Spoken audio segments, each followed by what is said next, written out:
प्रभु तेरी वाणी जीवन की रोटी, नैनों की ज्योति अंधेरा मिटाती।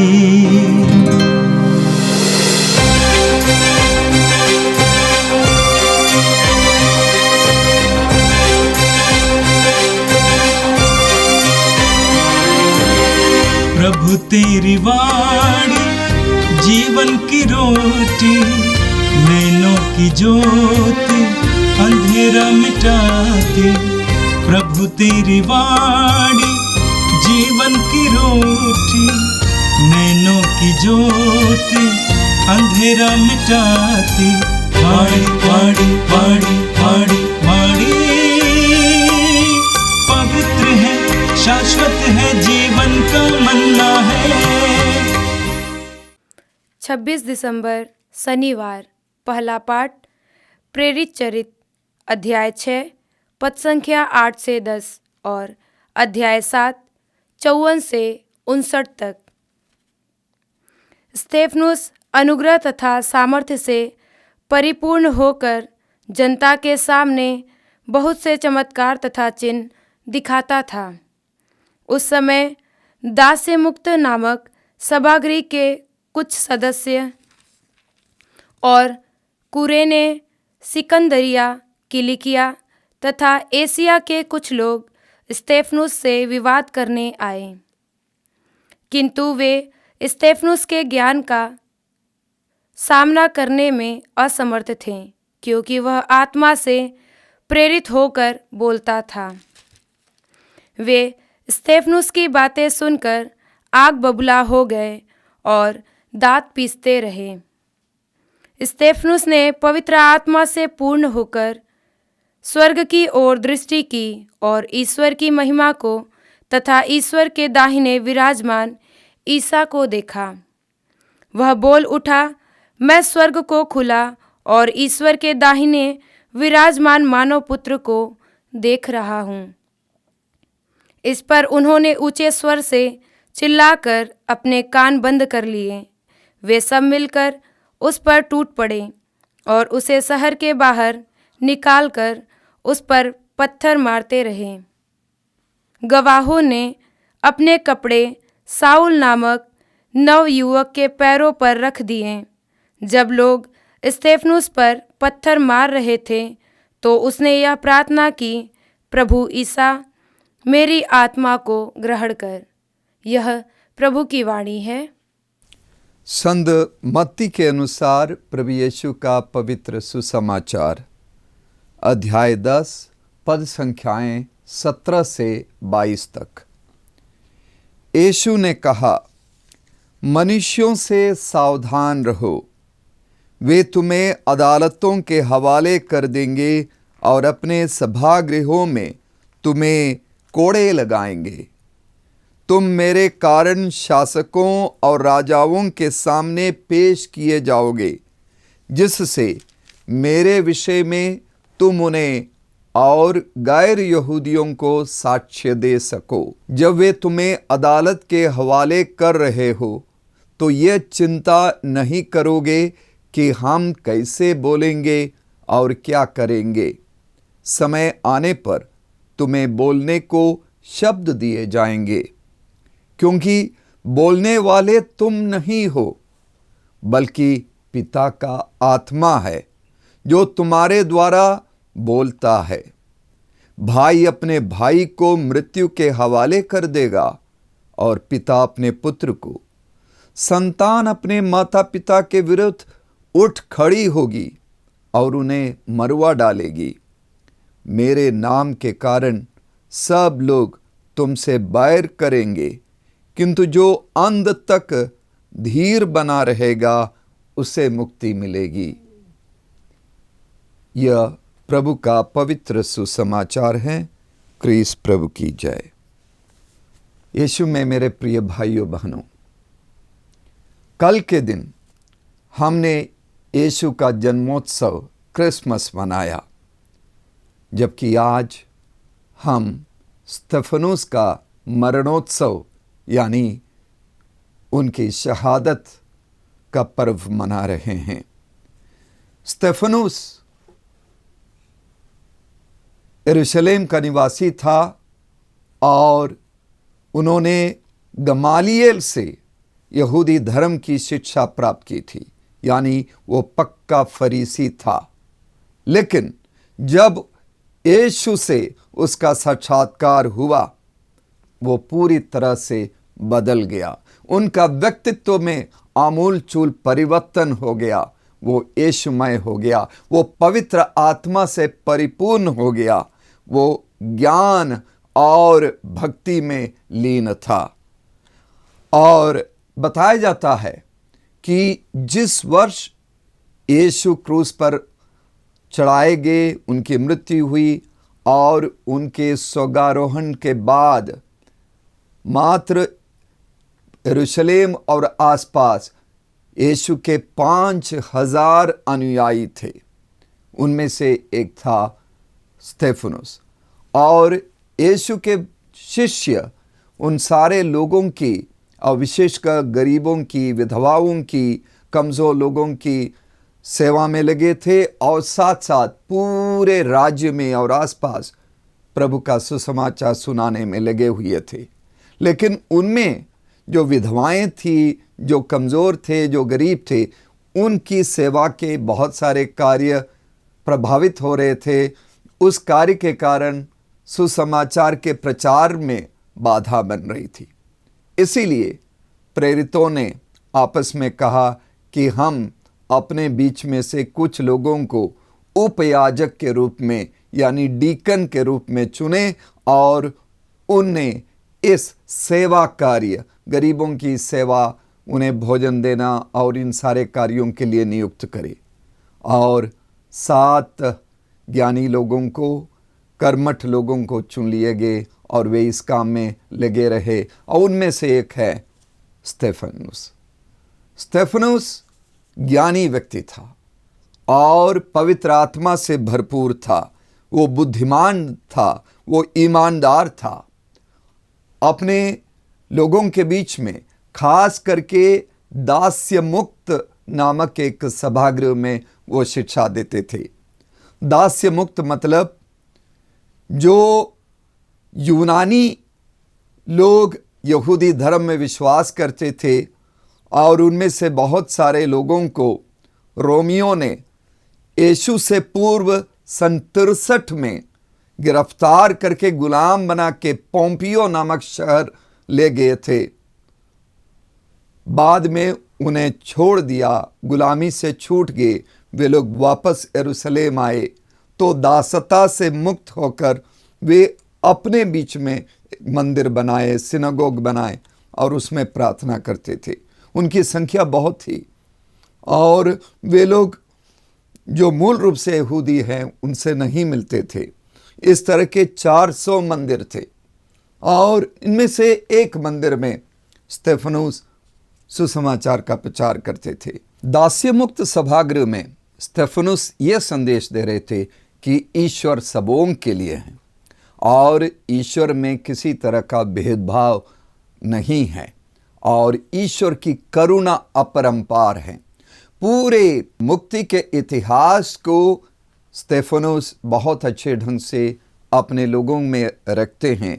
ईश्वर की करुणा और किस प्रकार यहूदी धर्म के लोगों ने, जो चुनी हुई प्रजा कहलाते हैं, उन्होंने ईश्वर की करुणा को किस तरह बार बार ठुकराया, किस तरह वे ईश्वर के प्रति कृतज्ञ बने रहे, इसके बारे में बार बार संदेश दिया स्तेफनुस। और जब स्तेफनुस संदेश दे रहे थे, चिन्ह और चमत्कार होते थे।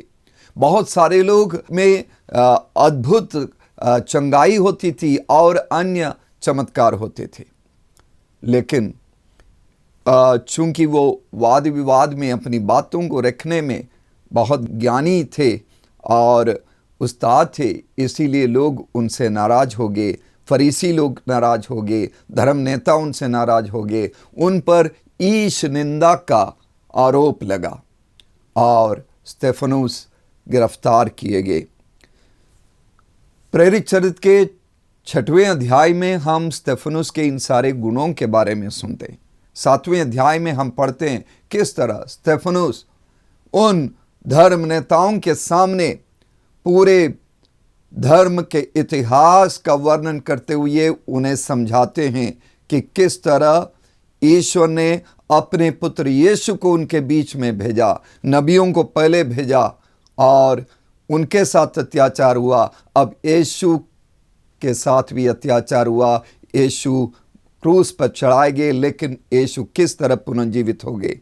इन सारी बातों को सुन के वे धर्म नेता, लिखा गया है कि आग बबूला हो गए और वे दांत पीसने लगे।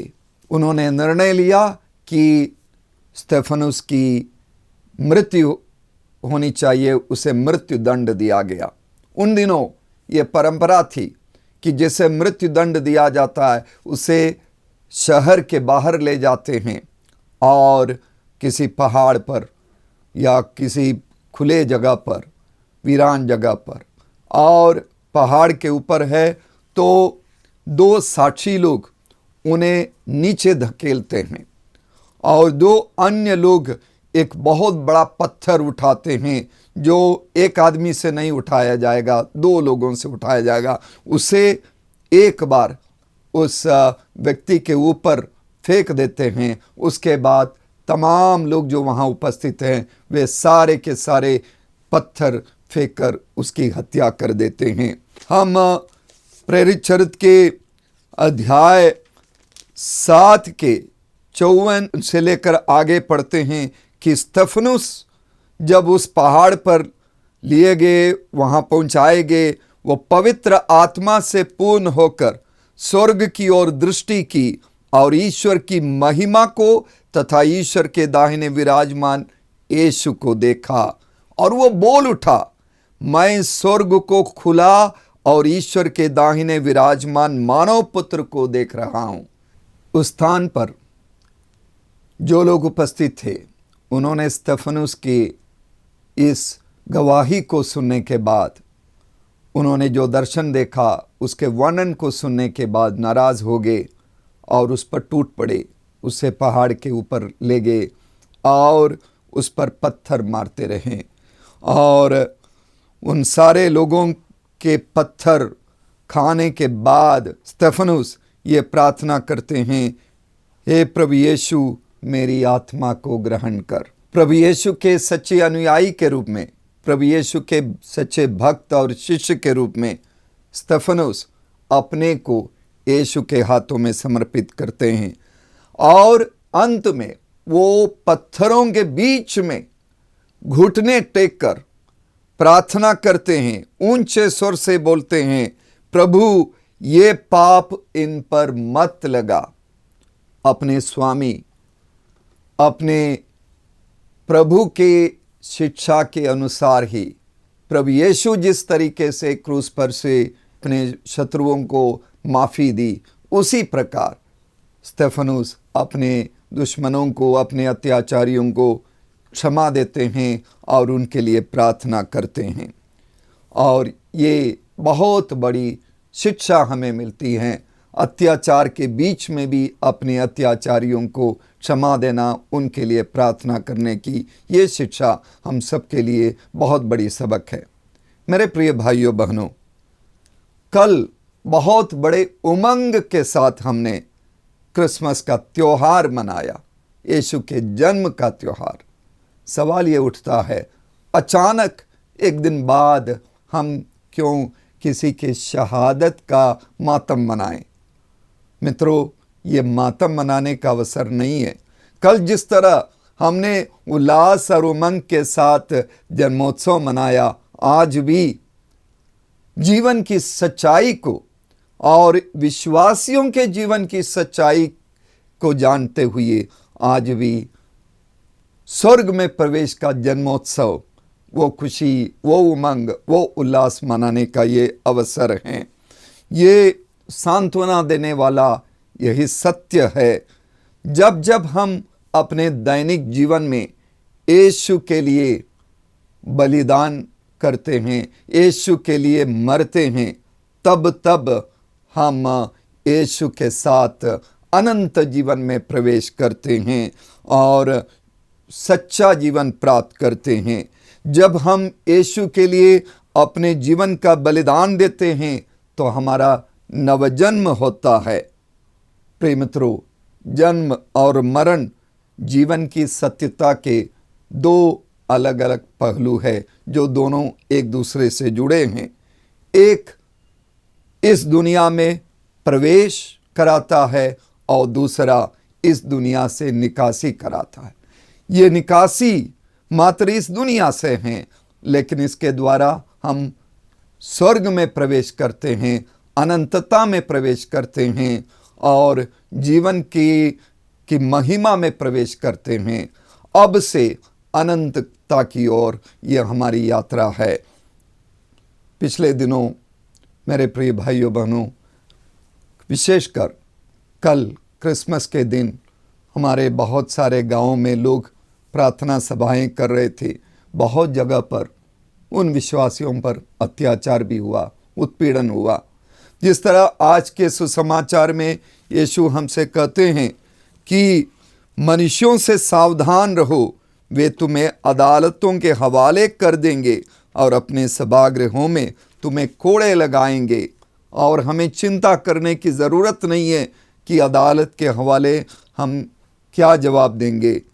तुम्हें बोलने के शब्द दिए जाएंगे, क्योंकि बोलने वाले तुम नहीं हो, बल्कि पिता का आत्मा है जो तुम्हारे द्वारा बोलता है। हमारे विश्वासी भाइयों ने अपने विश्वास की गवाही दी।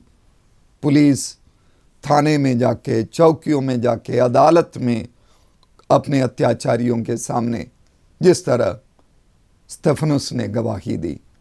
प्रतिदिन हमारे विश्वास की गवाही देने का अवसर है और इसके लिए हमें पवित्र आत्मा शब्द देते हैं। जिस तरह पवित्र आत्मा स्तेफनुस को ज्ञान दिया, शब्द दिए। आइए क्षमा के भाव के साथ, प्रेम के भाव के साथ, प्रार्थना के भाव के साथ हम अपने अत्याचारियों से प्रेम करें, उनके लिए प्रार्थना करें और उन्हें भी अपने जीवन की गवाही के द्वारा उन्हें विश्वास में लावें। आइए हम प्रार्थना करें। हे सर्वशक्तिमान प्रेमी पिता ईश्वर, तेरे पुत्र यीशु के जन्मोत्सव के उमंग में रहते हुए हम जीवन के सच्चाई को, अत्याचार, शहादत और मृत्यु को और अनंत जीवन में हमारे प्रवेश, हमारे जन्म को भी स्वीकार करते हैं, उसका आनंद मनाते हैं। इस आनंद में, दुख में, आनंद के अनुभव में तेरे साथ पवित्र आत्मा की कृपा और मार्गदर्शन के साथ हमेशा रहने की हमें कृपा प्रदान कर। हमारे ये प्यारे प्रभु यीशु क्रिस्त के द्वारा, आमीन। प्रभु तेरी वाणी जीवन की रोटी, नैनों की ज्योति अंधेरा मिटाती। वाणी वाणी वाणी वाणी वाणी पवित्र है, शाश्वत है जीवन का मन्ना।